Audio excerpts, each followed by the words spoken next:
Welcome to this gemstone tree project. This is fun to make if you like making trees of life. You can see here it's without the little chips. You just got to get one gemstone, and it doesn't matter what shape it is. I've got this unusual shape here, which is not a perfect teardrop. So any shape of gemstone, it's easier if it's an oval, obviously, or a round, or a square.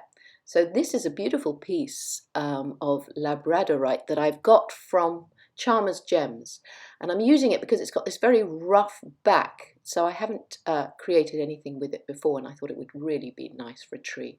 So you make a frame that is the same shape as your pendant, but it has to be a little bit smaller. So this is the back of the stone, and you can see it's got to be smaller than the outside. So it's got to sit at the back. And then you leave enough to create the bail. So those extended pieces are going to be for the bail. So obviously each piece you have is going to be a different shape. Then you want to hammer just the frame, not the bail. And of course, if it's a very difficult shape that it's sort of an unusual, draw round the piece first and then use that as a template to shape your wire frame for the back. That's what I'd do if it was an unusual shape that's not an oval or a circle or a square. So there we have the work hardened circle that gives it a bit more stability. And actually this one, I'm just going to see, it comes together a little bit close, but I'm going to just trim off the ends first. So you want the two ends to be the same length, and then bend just an area at the very, very end outwards, because when you start weaving the bail, you'll find it much easier to bring the wire through that open channel. So I'm just going to check this sits well on the back, and actually, do you see how it's a little bit close together? This bail's a little bit close together where it comes from the circle. So I'm just opening that gap a tiny bit so that I've got enough. Now I'm using 0.4, this is silver plated copper, to weave the bail. So I'm going to weave that bail first before I do anything. So I've got this long length. I'm going to leave an extended bit, about an inch or so, because I might need that later. And then it's just a ladder weave. So you go around one of the stems a couple of times just to make sure that it's connected and secure, and then go across to the opposite wire. And I'm going to do about 3 or 4 around each of the wires until I come across again, and then do 3 or 4 around the opposite side until I come across again. Now always make sure that you scooch up the weave. So as you're working, just make sure that you bring all those little weaves really nice and close together, because if you leave it to the end, it's very difficult to move it.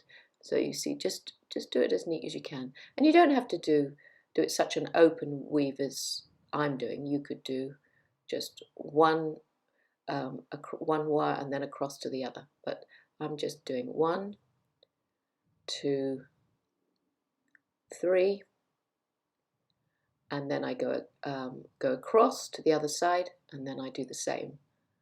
And 1, and you can see I do it nice and tight around each of these wires, but I don't want to pull the wires too close together. I want to keep the same gap going, you know, that channel going all the way through, and I want to go and weave to the top. So instead of you watching me laboriously weaving, I've done it all, and now all I'm doing is making little circles at the end so that there's no you know, spiky ends. And again, because I've got some leftover weaving wire, I'm just leaving it there. I'm not cutting it off at this stage because I might need it.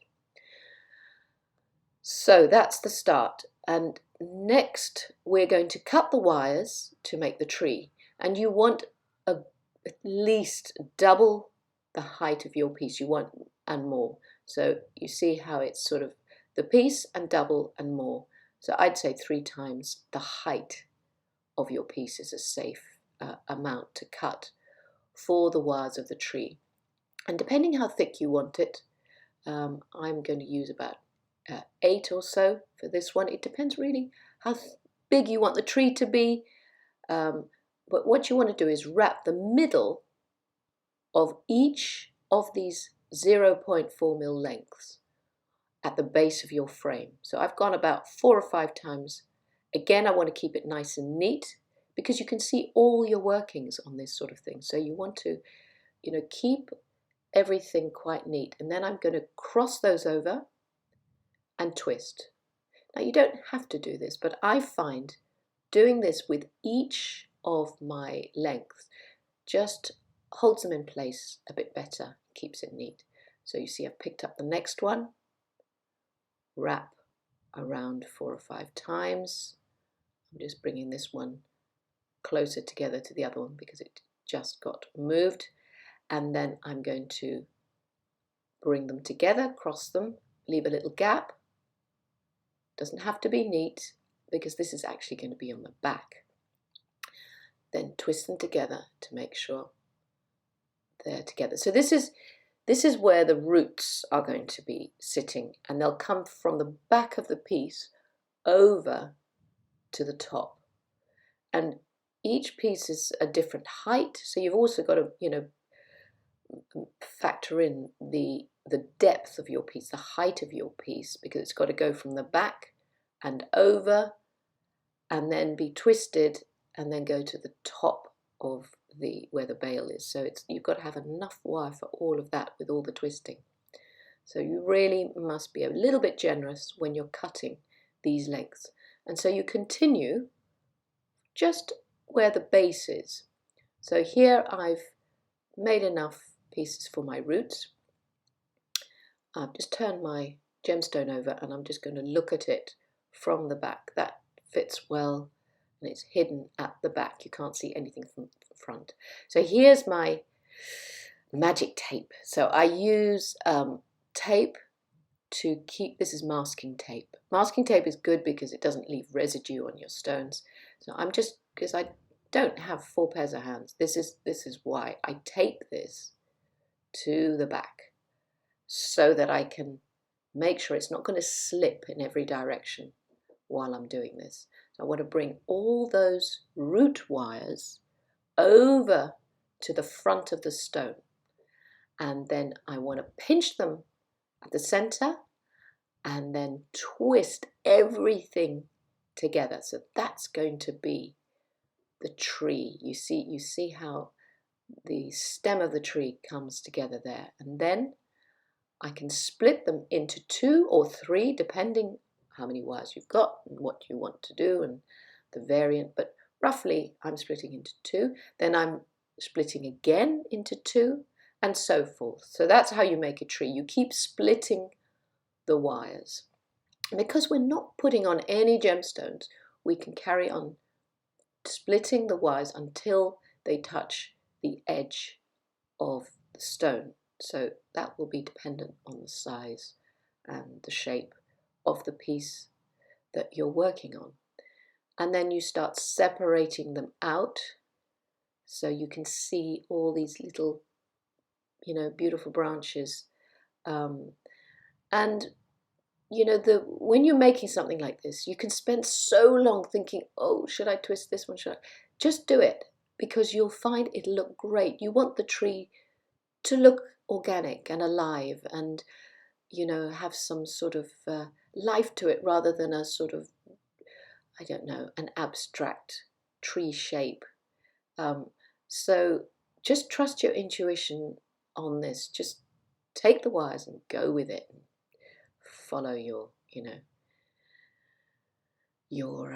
gut feeling on it, and you see how it all comes up, and then you can start shaping. I could leave that straight, or I could bend it and make it a bit more gnarly and give it a bit more of a shape and character.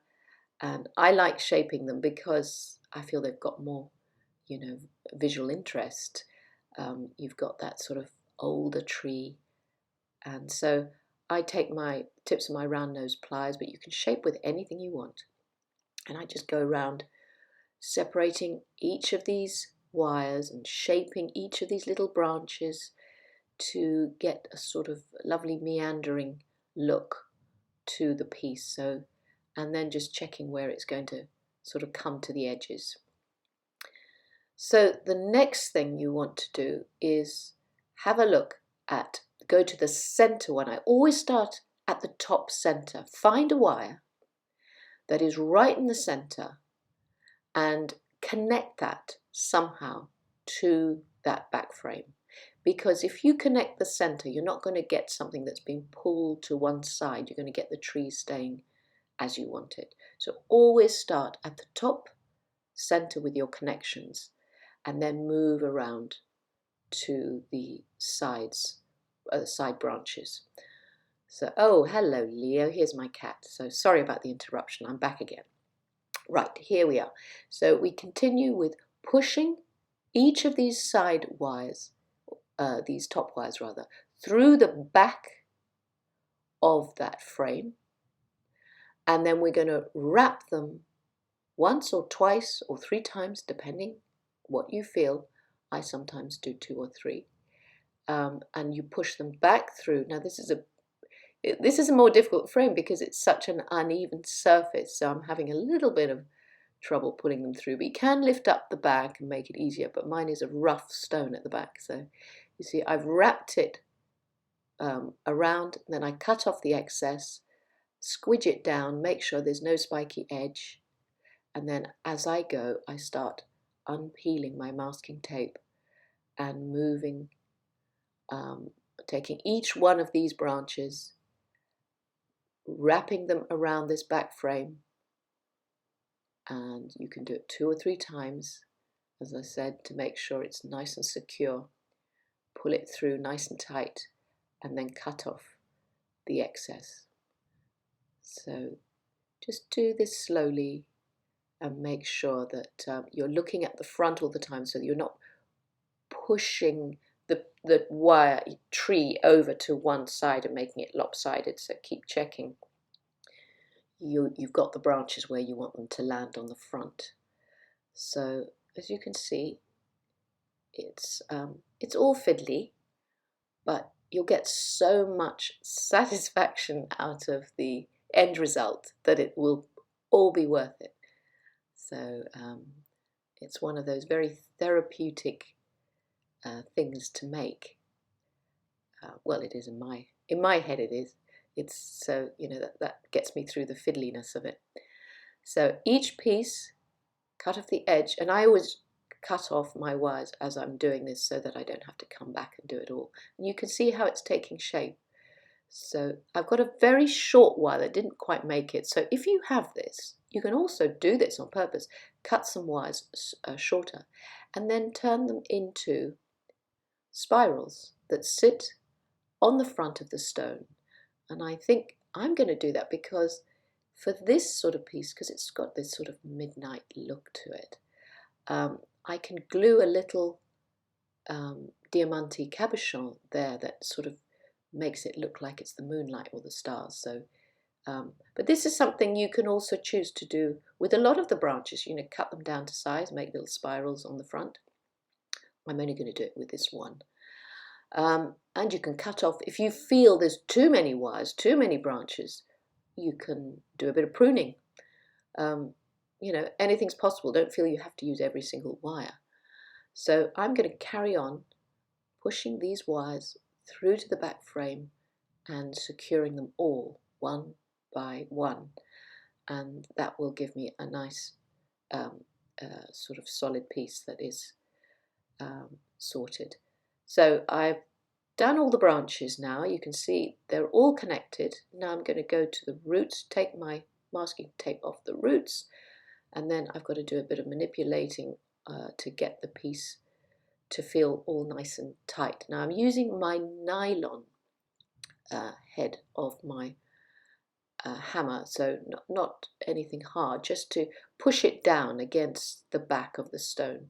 And then I'm going to go round and just tweak and twist any of those wires, because there might be a bit of looseness. This will tighten all those wires and hug the stone much better if I do these little twists and tweaks. And not only does that tighten them, it also gives you more visual interest, because the branches look more interesting with this sort of shaping.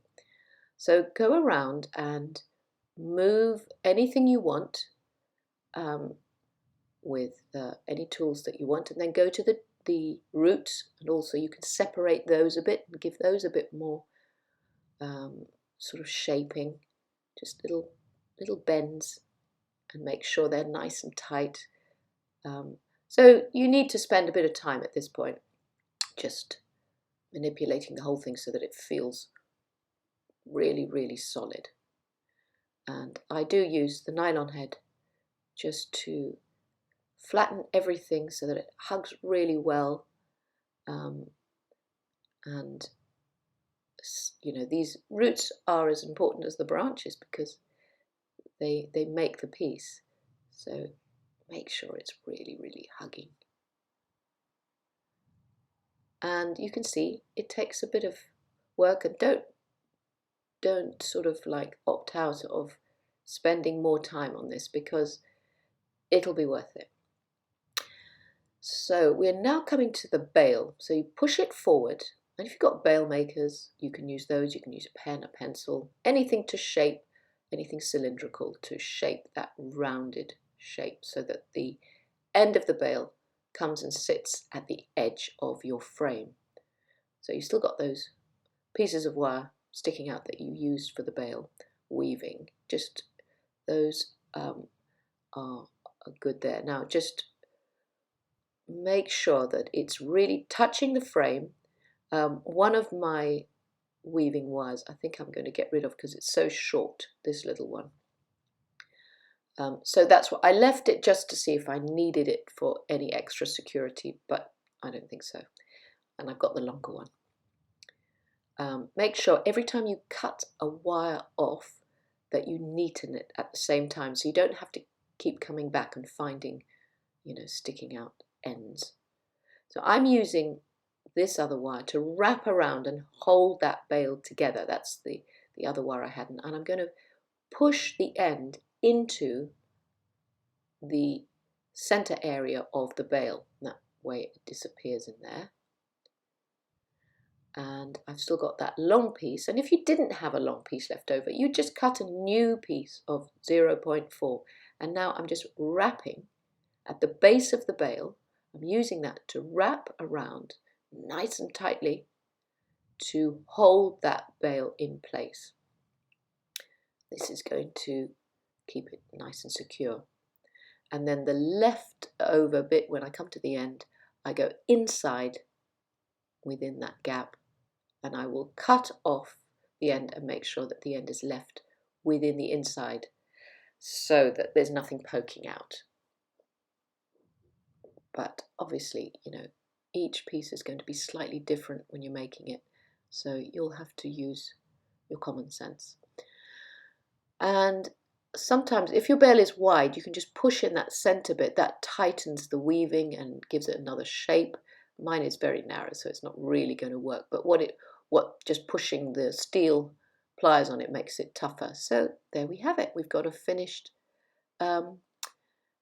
tree of life on my labradorite stone, which has this lovely midnight look to it, doesn't it? So there's the two finished, and I think I might glue a little gemstone on my spiral to give it a complete finish. So thank you for watching, and do subscribe.